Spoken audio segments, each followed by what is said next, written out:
Welcome everyone to our first Vivian Burnett Social Justice Virtual Lecture Series of the year.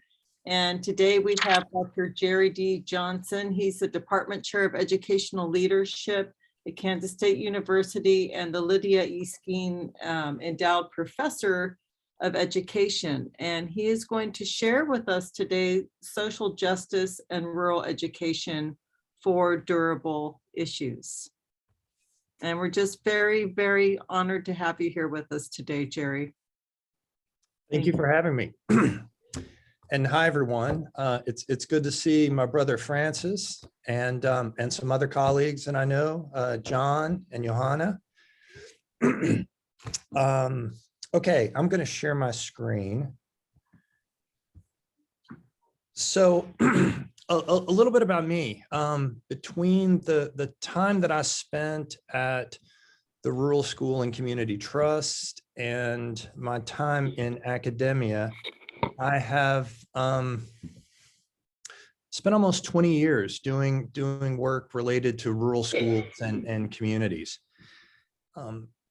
Over that time, in addition to my own work, I've obviously read a lot of work by others, and through that process have come to identify these four broad areas of concern.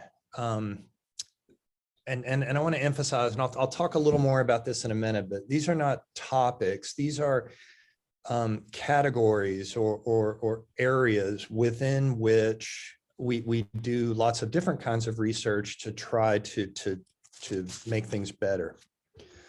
So here's an overview of the talk.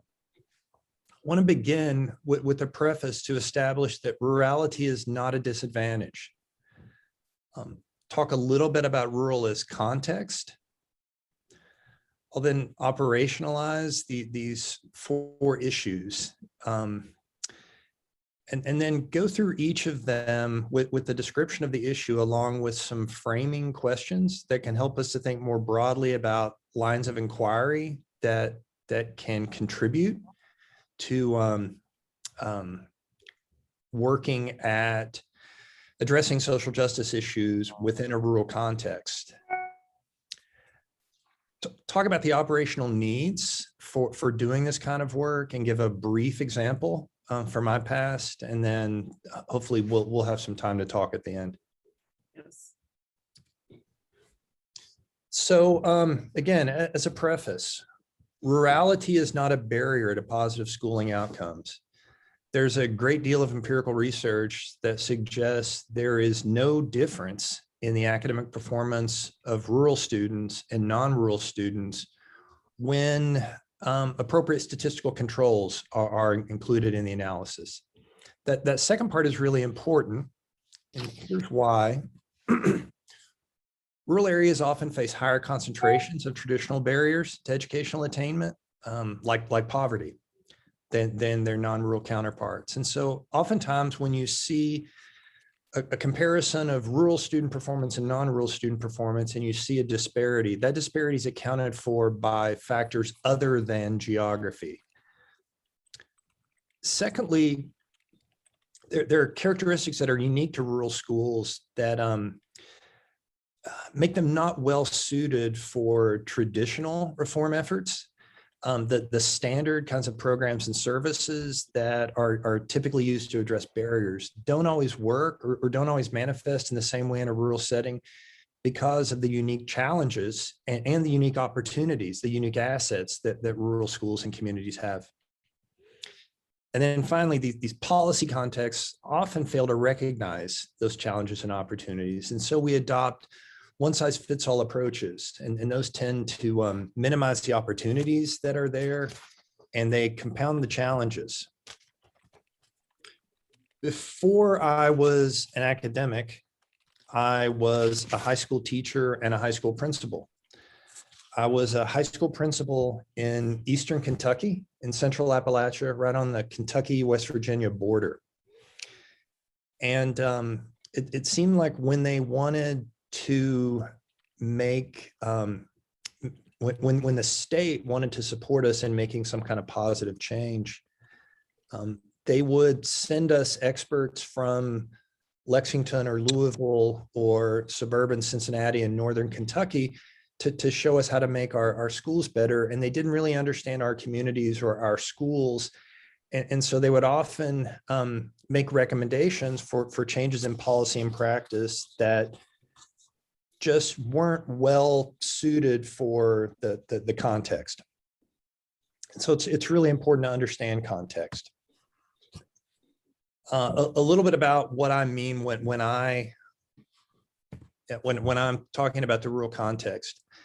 I've been an associate editor at the Journal of Research in Rural Education for about 8 years, and we have a litmus test for submissions we call the Rural Salience Test. And what that means is probably half the submissions that we end up rejecting, we reject not because they're poorly done studies. They're often very well done studies, but they tend to be good studies that happen to be conducted in a rural setting, or that happen to involve rural participants as part of the study, but they don't really engage rurality in any meaningful way. And so that rural salience test is a question of whether the rural context is a real part of the inquiry. Is it a meaningful piece of the work that they're trying to do, or is it just a setting or a backdrop? That's important for not only research meant to better understand what's happening in a rural context, but also initiatives and partnerships and actions intended to have some kind of impact. And the rural context is complex. It's more than geography. Intersectionality is a construct that we most often use to talk about individuals and their multiple identities and how those interact to shape who a person is and what their perspectives are. But it can also be applied to regions and to communities.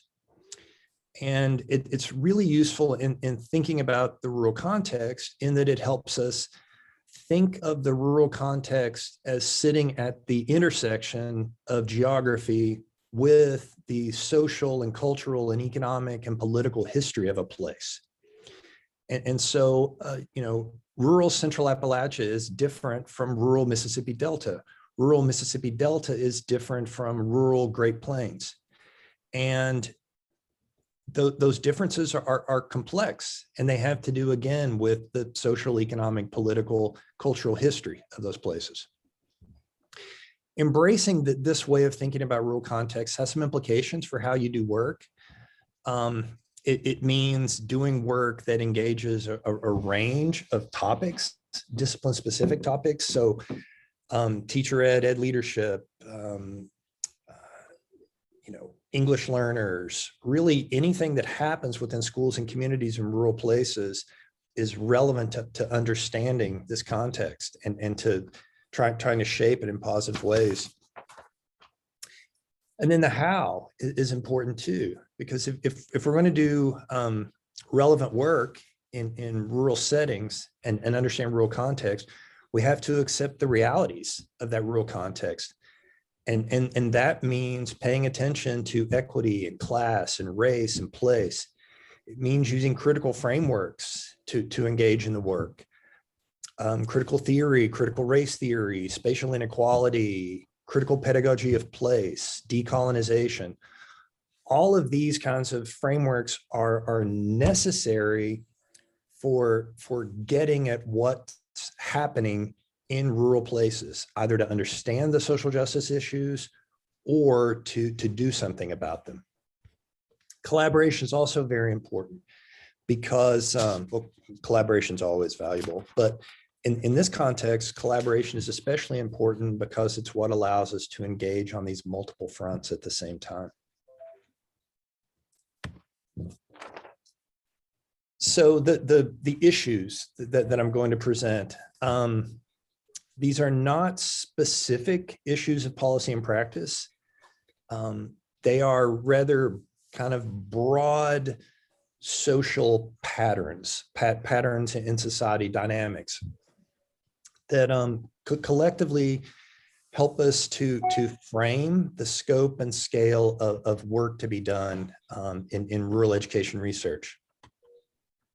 These resist simple solutions, and they offer their greatest utility, again, as a framing mechanism for thinking about how to organize agendas of research and teaching and service, for that matter, to try to have a meaningful impact in rural places.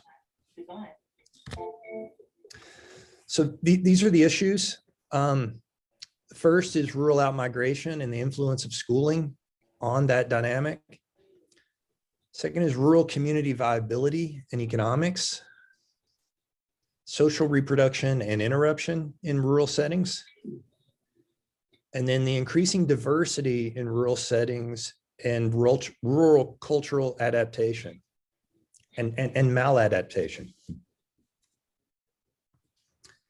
So here's the first one. This idea of rural outmigration and how school influences that dynamic. Obviously, the experiences of rural people who leave their rural places and move to urban and suburban settings, their experiences are not uniform. They're quite varied, and varied according to the individuals, varied according to the communities that they leave, varied according to the communities where they land. There are some themes, though, that cut across these experiences if you look at it broadly and take a step back. So much of the motivation for outmigration, or probably the leading motivation for outmigration, is the pursuit of educational and economic opportunities that are not available in a rural setting. And so people who are seeking those opportunities often feel like they have to leave their rural place of origin to go to an urban or suburban community in order to access those opportunities. It's not always an easy decision for people, though. There are attachments that people have to place, and that results in an ambivalence about life trajectories and where people intend to go and where they end up as an adult.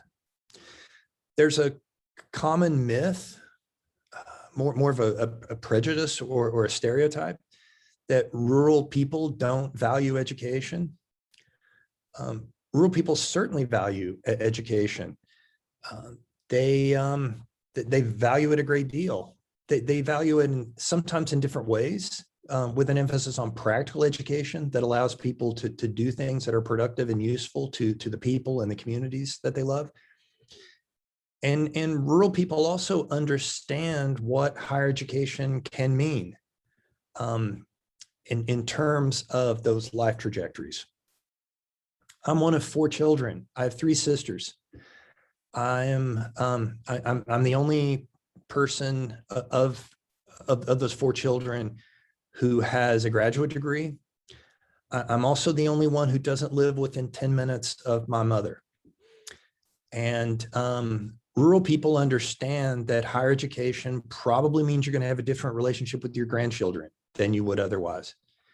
That doesn't mean that my mother would want anything different for me, but people are smart and they understand. And that ambivalence comes from an understanding of knowing what comes with those educational and economic opportunities. And then finally, the third bullet here, there's some really solid research that explores how schooling intersects with these things. How the way we organize and operate schools contributes to this outmigration in multiple ways. It contributes by teaching through a more or less hidden curriculum that the good stuff is somewhere else, that a desirable life lies outside one's rural community. There's also considerable evidence that schools contribute to outmigration through the investments they make in different types of students within their schools. There's a great book some of you might be familiar with called Hollowing Out the Middle. It was based in Iowa. Two East Coast sociologists, a husband and wife, moved to rural Iowa for a year or two and studied their community. And what they found was that schools invested a great deal and were very successful at promoting the educational aspirations of the students who were going to leave and go somewhere else. They invested much less, and they were much less successful in providing educational opportunities for the students who were going to stay in their community. Over the long range, you're undermining your own community by doing that. You're ensuring that your talent leaves, and you're ensuring that the people who stay are not equipped to sustain and revitalize that community. A third really interesting finding from that book was that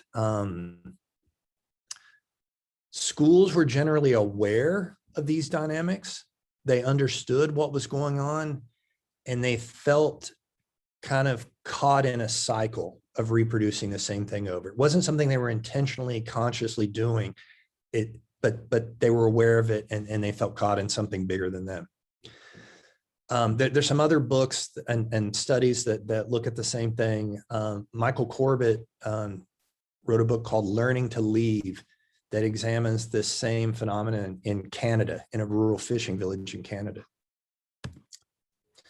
So with regard to this larger issue of outmigration and the influence of schooling, the framing question for us in pursuing socially just policy and practice through research and teaching and scholarship is, how do we organize and operate rural schooling in a way that prepares students to make a good life where they are or somewhere else, and empowers them to make that choice for themselves? It's a big ask. I'd like to say I'm going to have answers to these questions at the end of the presentation. I don't. I actually probably will spend the rest of my career exploring questions that will help me to better understand and hopefully help others better understand, but I don't think we'll solve them. But I don't think you should avoid asking questions because they don't have easy answers. So that's the scope of work with regard to outmigration. Second issue, enduring issue or durable issue, community vitality and economics in rural settings. Rural population has been declining for some time. That's related to some broad economic trends and social trends. Much of that decline can be accounted for by the migration. Much of the population decline can be accounted for by the migration of rural people to metropolitan areas. Importantly, though, the pull of such metropolitan opportunity is created and are compounded by the push of decreased occupational opportunities in those rural places.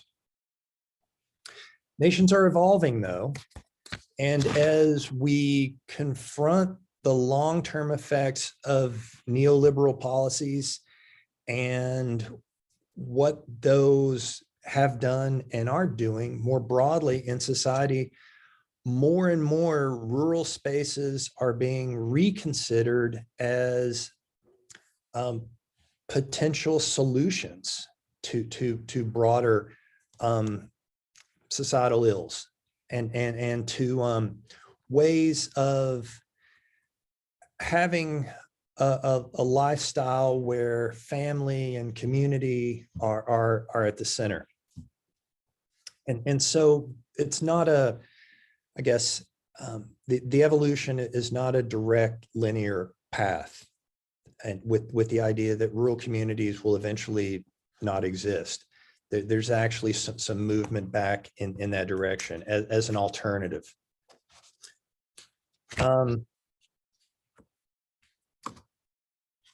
If that's to be the case, schooling will need to be a part of that. We know that schools are often the central institution in rural communities, and they need to embrace that role.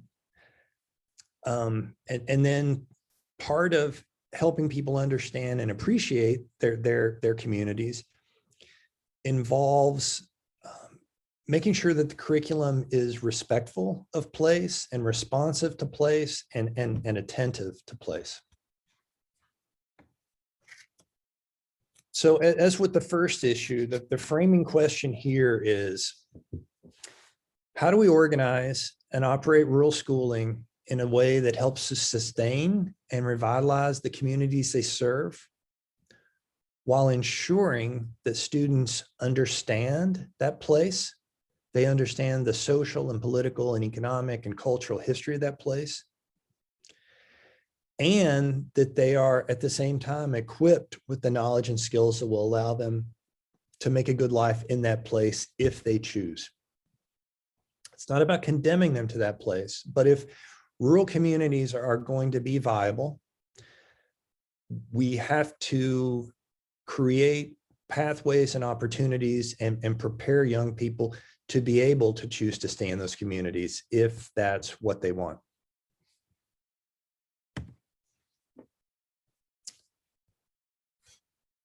Third issue, social reproduction and interruption. Constructs that I'm sure you're all familiar with. Bowles and Gentis and economic reproduction, the idea of schools as sorting mechanisms, Bourdieu and cultural reproduction, the idea that we privilege some cultures and marginalize other cultures, and in both cases, or both of those dynamics, contributing to reproducing a stratified society generation after generation. Social interruption, obviously, is where or when we interrupt those dynamics by creating educational opportunities that allow for mobility, or they allow for young people to, well, and adults too, to leverage education and educational opportunities to interrupt that reproductive cycle and to create the life that they want. So schools have a role to play in recognizing what they do that contributes to reproduction, and they have a responsibility to operate as equalizing mechanisms that create those opportunities to allow people to, again, leverage education in order to attain goals for themselves and their families. So the framing question here is, how do we marshal the assets and potential of rural schooling to promote excellence and equity? Excellence being desired outcomes for all, equity, increased fairness in the distribution of those outcomes for students and their families and their communities. How do we organize and operate rural schools in a way that contributes to those two goals?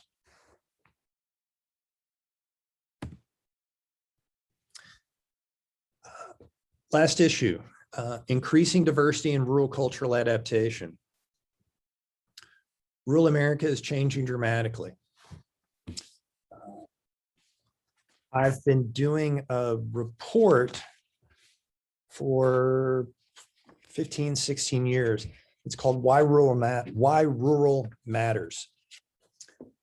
And in that report, we use publicly available data from the U.S. Department of Education and the census to try to capture the kind of the context and characteristics of what rural education looks like in each of the 50 states. Let me give you a couple of numbers from that work. From 2000 to 2010, the number of rural, non-Hispanic white children declined by 10%, a loss of 940,000. During that same time period, the number of rural Hispanic children grew by 45%, a little more than 434,000. 591 rural US counties have more minority children than majority children. They are majority minority communities. I'm sorry, there are 591 US counties that meet that criteria. 60% of those counties, 356, are rural. 300 US counties have nearly as many minority children as majority children, 40 to 50%. Of those 300 US counties, 170, 57% are rural. So the image of rural America as white kids sitting on a tractor in Iowa in the middle of a cornfield doesn't hold true anymore. Rural America is racially and ethnically diverse, and is growing more diverse.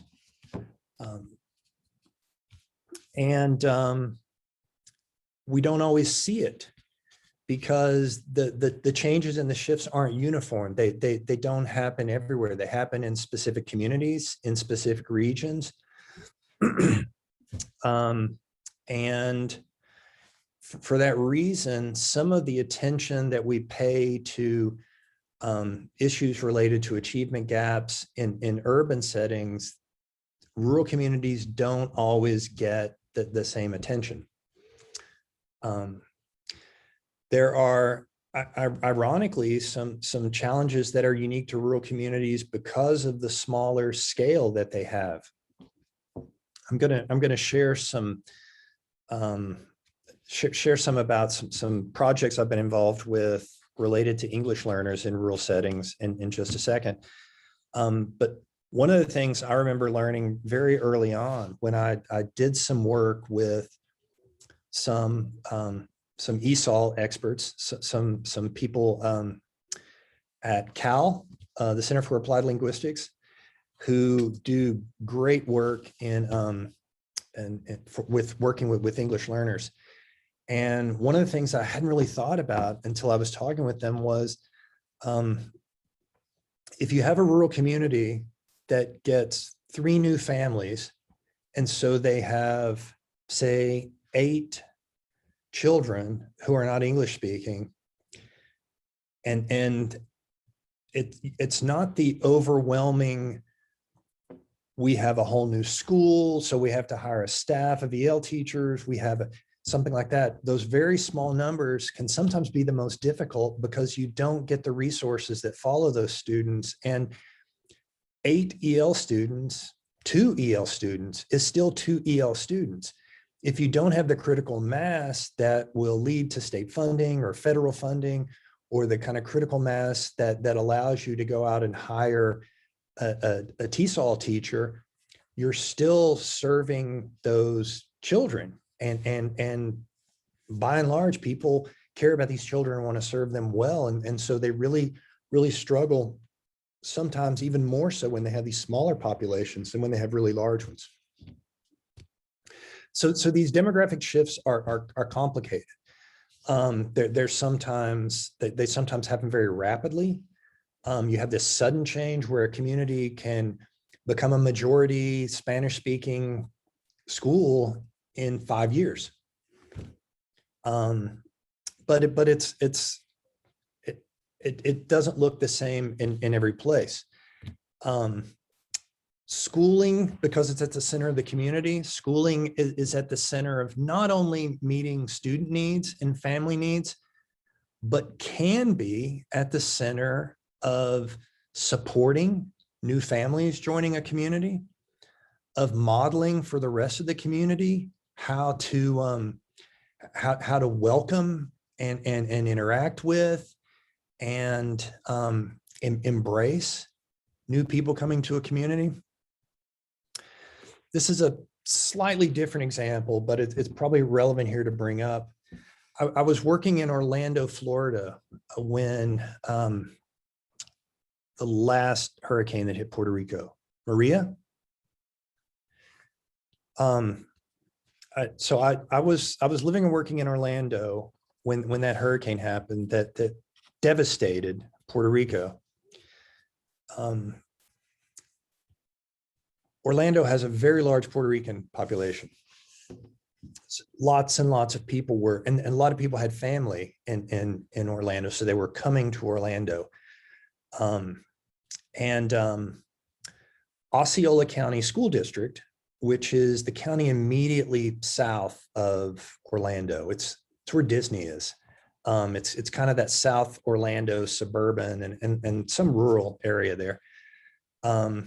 A lot of people were coming to Orlando, leaving Puerto Rico because of the damage there and coming.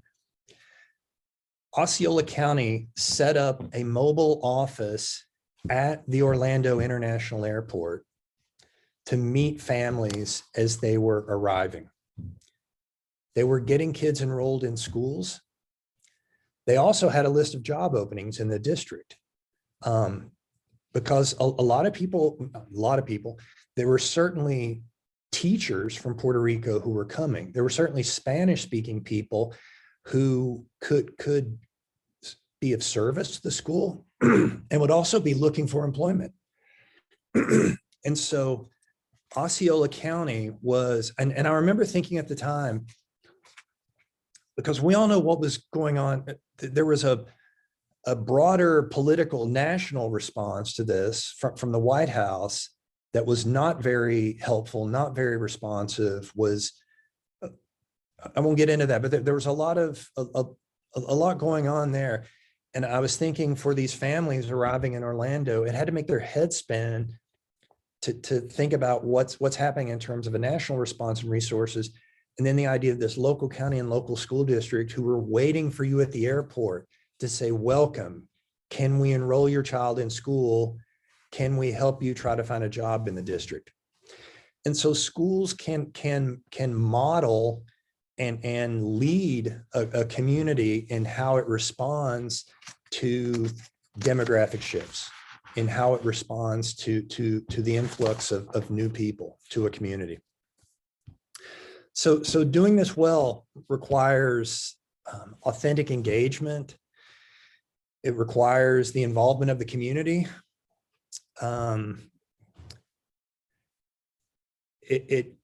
Maladaptation can occur when you have inadequate policy structures.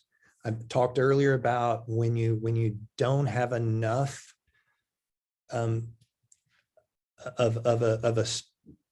when you can't make the case for sufficient funding to support something like ELL programming.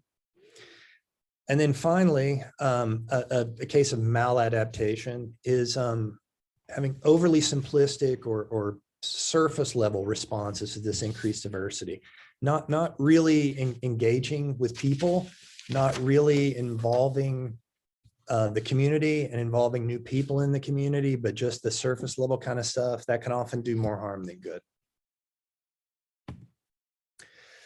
So here's the fourth framing question.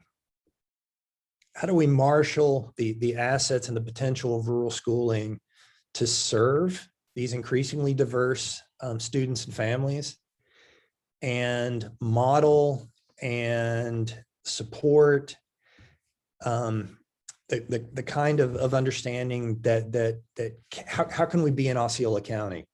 How can we lead the way and show the way in making people feel welcome and supporting them in that difficult transition that they're making? Okay, so these are the four framing questions. And again, I would suggest these broadly as an agenda for research and teaching and service that focuses on social justice as it manifests in rural education.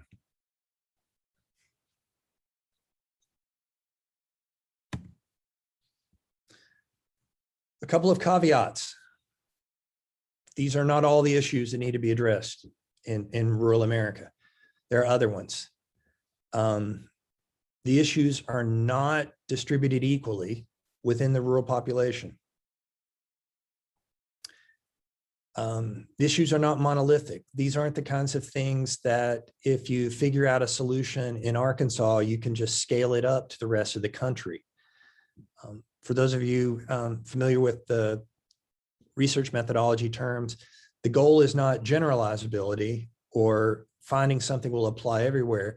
The goal is transferability, or understanding something with sufficient depth and breadth that you can reasonably think about how it applies elsewhere.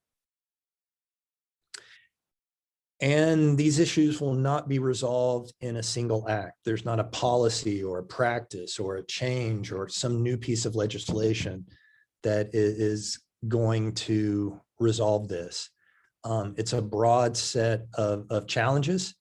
And so it's going to require a broad set of efforts to have a positive impact on it. So to engage these issues, there are some operational needs. The assets that are required. It takes varied tools and they need to be integrated. So it's not separately research and innovation and practice. It's integrating these things so that we are innovating practice and conducting research on it, or we're using our research to support innovations in practice, or it requires varied roles. So this isn't something that academics are going to solve on their own. It's not something that practitioners or policymakers or community members are going to resolve on their own. It's going to take all of these varied roles coming together and collaborating. And where that happens, you see movement and you see impact and you see improvements and you see benefit for children and families.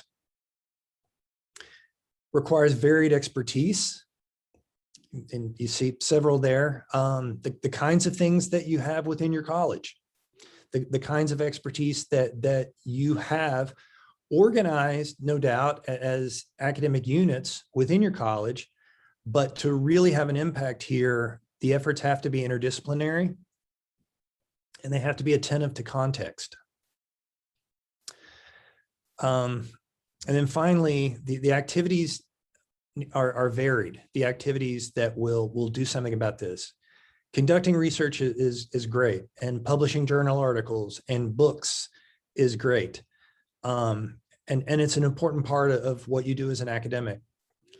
But so is translating and disseminating research to make it valuable and useful to others. So is providing technical assistance to your partners, providing professional learning, coaching others. So engaging all of these varied activities in a way that's aligned and purposeful. So tied to impact, pursuing impact, and pulling all of these things together.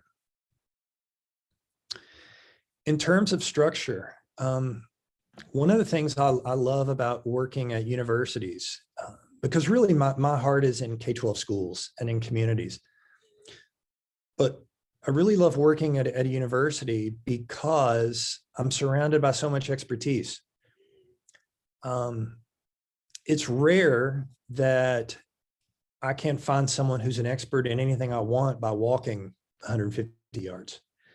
And so one of the roles of a university is what's been described in the literature as a connector. So one of the roles that, for example, a college of education can play is being the connector with those people in the community or people in the K-12 context that you work with who have needs or have assets that they want to capitalize on, and being in the position to be able to connect them with the assets within the university who can help them achieve their goals. And then a catalyst, obviously, is using these assets identified here.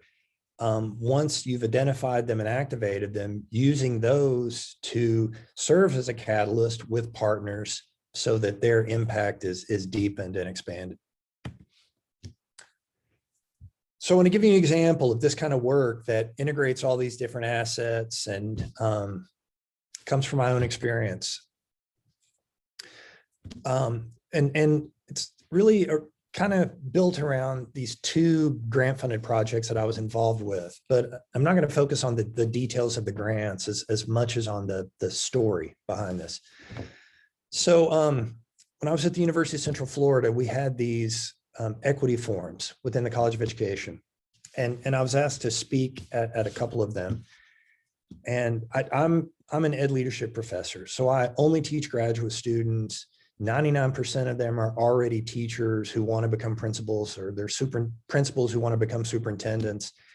So I really don't get to work with young people that often, with undergraduates.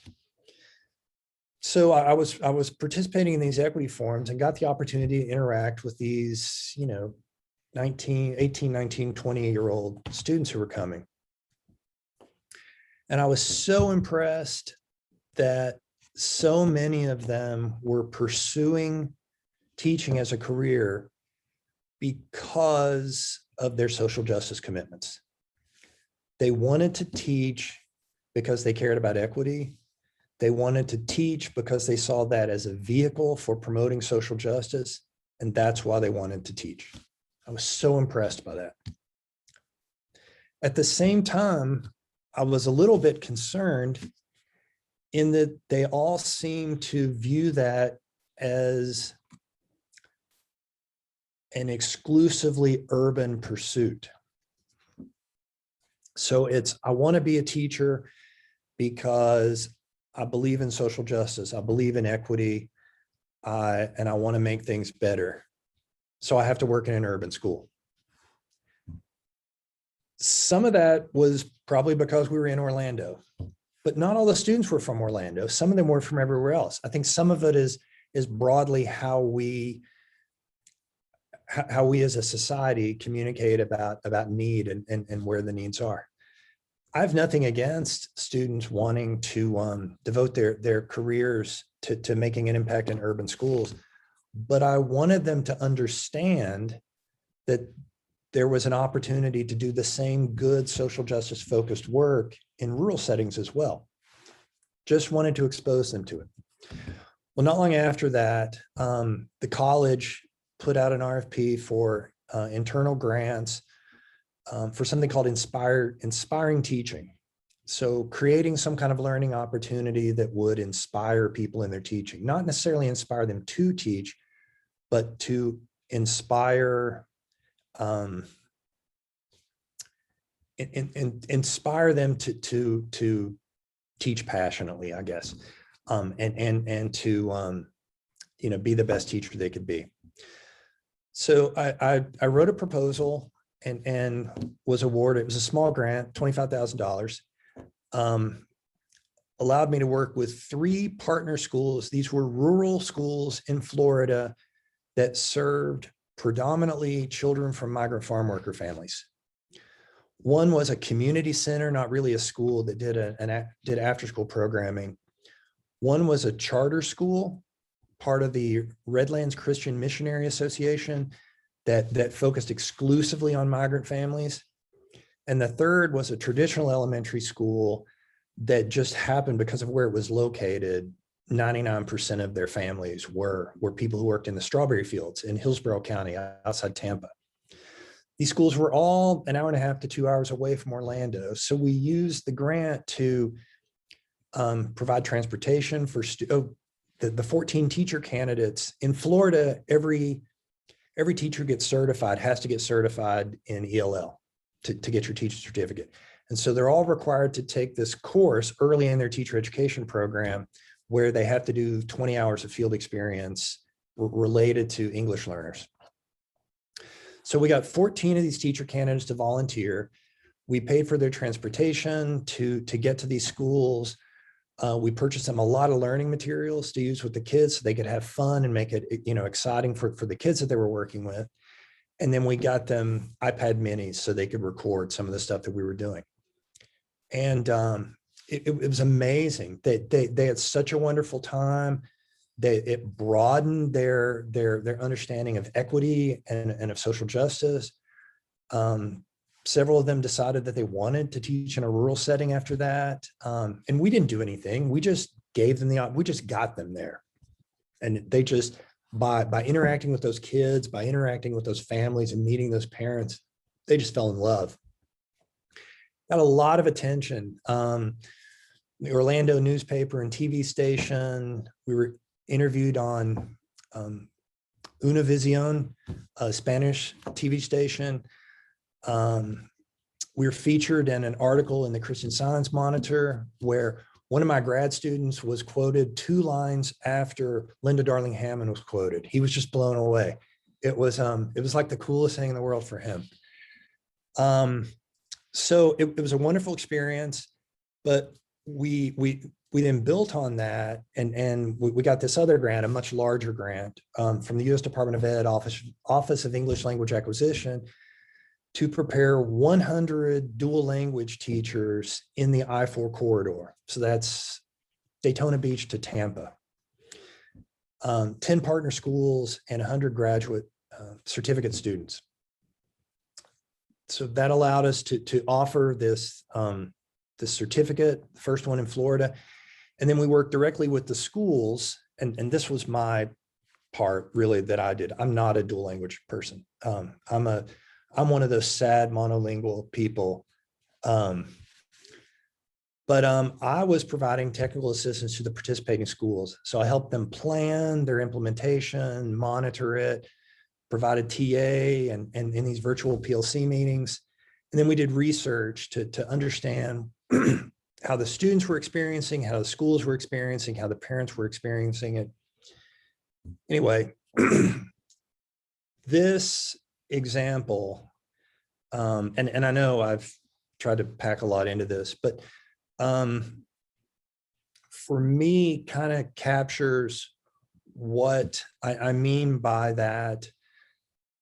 Accessing those different assets, bringing them together, putting them in the service of broader goals, and trying to work in a straight line toward better understanding and better addressing some of these larger issues that impact these larger social justice issues that impact rural education and rural communities. That seems less important. I want to have some time to talk with you and hear what you think. So I'll stop sharing.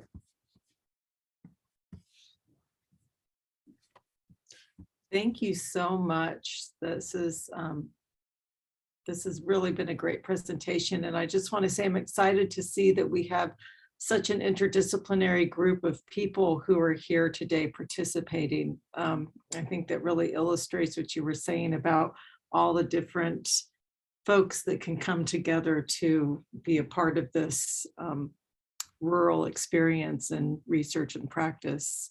So let's open it up for questions.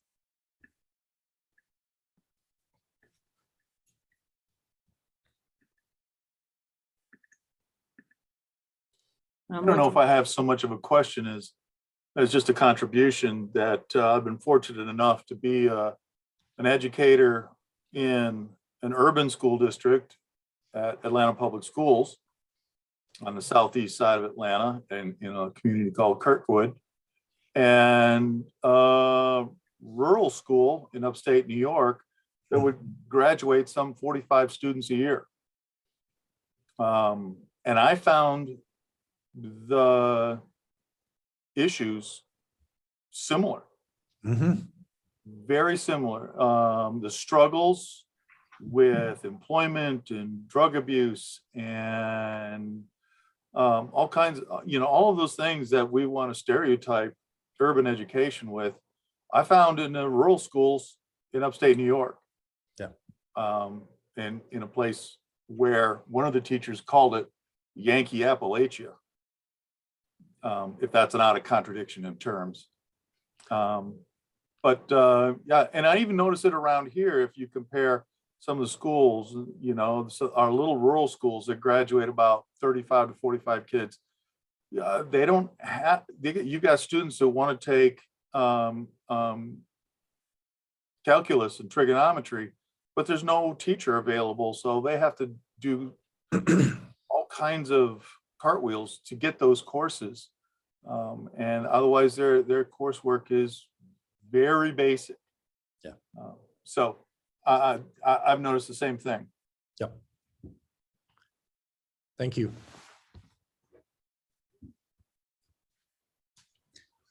What's the best piece of advice you would give a teacher who is wanting to go into a rural school?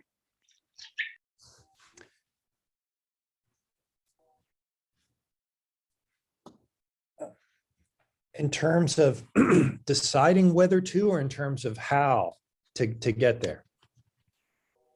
Oh, I already know I want to go to a rural school, but like just going into the rural community, like what would be the best piece of advice you'd give me?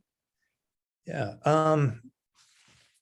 So let me give you some broad advice and maybe some specific things underneath. The broad advice is take an asset-based approach in. One of the things to go back to the previous comment, one of the things that we do wrong in rural and urban settings is we start off by identifying what they don't have or what's not there, instead of starting off with what do they have and how can I build on what they do have and how can I capitalize on that. So there are some unique challenges to rural schools, but there's some unique assets too. And I would encourage you to go into it looking to identify what those assets are and then building on those, and not trying to be a suburban school, not trying to copy what seems to work or what seems to make people happy in a school that doesn't look anything like yours. Does that make sense?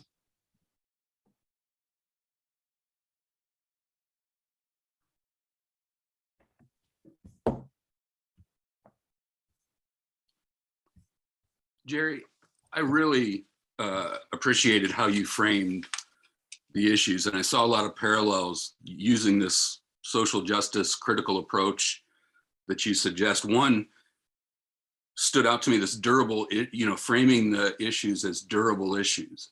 There's a lot of tension around responding immediately to putting out fires, and sometimes started by our state legislature, that we respond to without, out of necessity, rather than thinking, okay, this isn't a problem of translating to practice. This is a problem of building long-term durability or structural kinds of issues. So I really like your use of critical theory to reframe some of what we think of as personal issues, also in terms of systematic issues. So I really appreciated the fact that you did that. And I also was struck by the picking up on the strengths of these rural communities and what's happening with this generation coming up.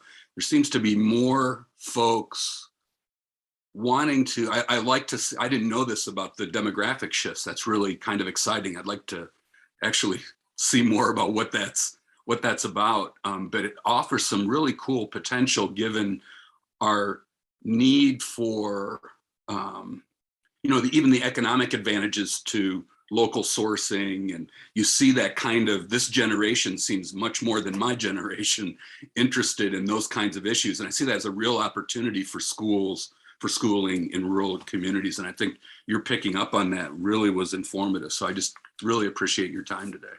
Thank you very much. Yeah, likewise, I wanted to say I appreciate the critical pedagogy of place lens and how we could use that in our research and in schools. Heather McIlvain and I actually use that as a lens in some research we were doing in Puerto Rico that had to do with education during the time of Maria as well. And the notion of of kids, of people staying in place. I'm thinking of Beardstown and Monmouth, where we have, you know, majority minority schools, where a lot of these kids still aren't, they don't always have the vision of, if they do stay, they're going to stay and work at the meatpacking plant. You know, a few people have been able to, you know, some leave. There is definitely the out-migration, people going to college, and, you know, that's great. College is wonderful, but do you go back to your community where your parents are? Because one thing that we see in Beardstown, now that we have a Latinx population that's been there for over 20 years now, there is home ownership. There are people who have put down roots. There are grandchildren. There are multi-generational families, and people want to stay.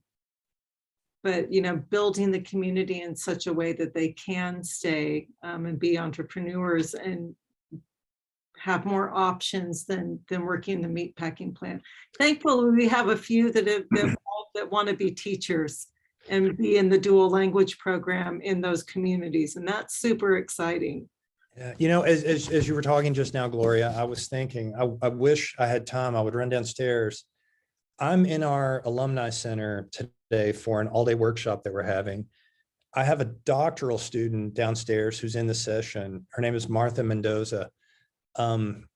Martha is the principal of Dodge City High School, which is huge. I mean, it's like 3,000 students. She's a first-year principal there. She's been an elementary school principal in Dodge City, but Martha came to Dodge City as a small child with her parents who worked in the meatpacking plant, went through our Besitos program to get from being a teacher's aide to being a teacher, then did our principals program that we do. We do our principals program, something called, we call them educational leadership academies. They are on-site district university partnership programs. So she was able to do her principals program in Dodge City. She's now getting her superintendent's license and working on her EDD with us in ed leadership as well. And that's exactly what a university can do. Mm-hmm. Martha didn't want to leave Dodge City, but Martha has far bigger aspirations than I do. Martha's going to be state commissioner of education someday. But she's able to, and Dodge City's odd because it's not rural, it's 20,000 or so, but it's so isolated. In NCS locale terms, it's a remote town. So it's got 20,000 people, but it's 2 hours from anything. Right, I've driven through it. Okay, so, but that's home. Mm-hmm. But and especially in higher education, I feel like we need to provide programming that can allow people to reach those aspirations without having to go live in Kansas City. If you don't want to, if you want to live in Kansas City, that's great. If you want to live in Wichita, that's great. You shouldn't have to in order to be able to make a good life for yourself. Is Martha in one of the videos for the Walk in My Shoes, the social justice series videos on your Ed Leadership website? She's in the Besitos. I thought so. And I want to mention that to everybody here. At Jerry's website for the Ed Leadership program, there's a series of social justice videos highlighting students and community people. And I think it's called A Walk in My Shoes. Yeah. And they're really well done. And I just encourage people to look at them, especially those of us who are thinking of doing videos right now for the college and in our communities. They're excellent. Thank you. We have a really, really good videographer in the college, and a shameless plug, but something that people might find interesting. Something else we have in the summer of 2020, some colleagues and I brought together 2 rural principals in Kansas, 2 rural principals in Pennsylvania, and 4 rural principals in Queensland, Australia. from very, very different communities to come together and talk about their experiences working in their communities through COVID. And the university produced a 30-minute documentary on that. So you get to learn a lot. It's not me talking. It's these principals talking with each other. We just kind of brought them together and got out of their way and let them learn with and from each other. And it was wonderful. It was an amazing experience. I look forward to seeing that. Thank you. Jerry, I'm a graduate student of education leadership with a focus on social justice, equity, and inclusion. I must say that your presentation is so relevant to one of the courses that we are taking for this semester, Education for Social Justice, Politics, Ethics, and Policy. I've already identified 6, 7 areas, possible areas for research from your presentation. And I was intrigued by the issues that you raised. If you are outside the US, you would always think that you don't have these problems. You think it's a developed country and you don't have these problems. But the reality is, it's shocking a bit, yeah. Let me say first, so I don't forget, if I can ever be of help to you as you're doing that research, please don't hesitate to reach out. Dr. Godwill can track me down easily.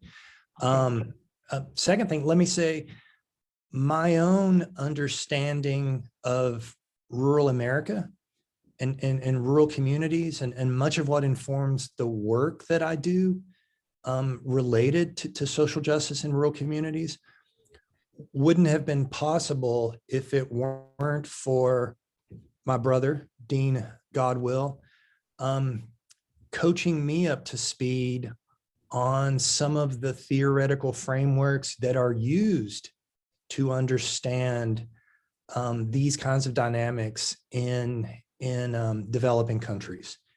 And so, for example, I grew up in Appalachia and had spent 10 years or so studying education in Appalachia. Dr. Godwill's tutoring of me in the area of colonialism and decolonization is really what helped me to understand in a more structural way what was happening in the communities that I've been surrounded by my whole life.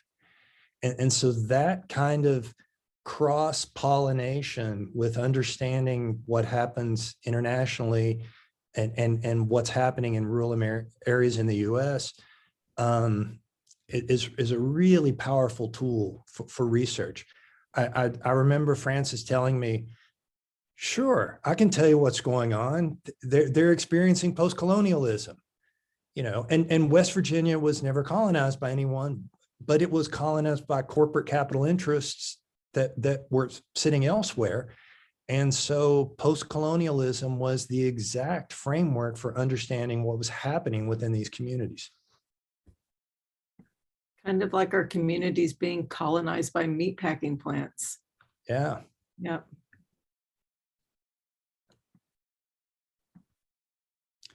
Is Francis still with us? Francis just left and he Well, wanted. don't tell him that I complimented him. Well, he did want to say thank you very much to you. He wanted to make sure that that was relayed to you, that we appreciate you being here and sharing your expertise. And if there's any way you could share your PowerPoint, I think that would, Sure. I couldn't write fast enough. I was like taking screenshots sometimes because I just couldn't keep up.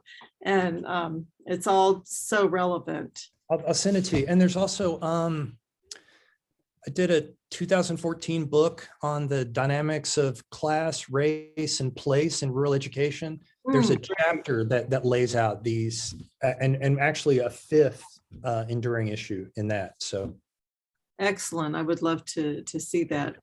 Okay. Thank you. You're welcome. Thanks for having me. Yes. Anybody, any final comments or questions? We thank everybody for being here today, and especially you, Jerry. We really appreciate you taking time to share with us, especially during your busy day. It sounds like you've got a lot going on. And our saludos to Marta Mendoza. I mean, what a great story that is. Thank you for sharing that and all your other ones. You're welcome. Yeah.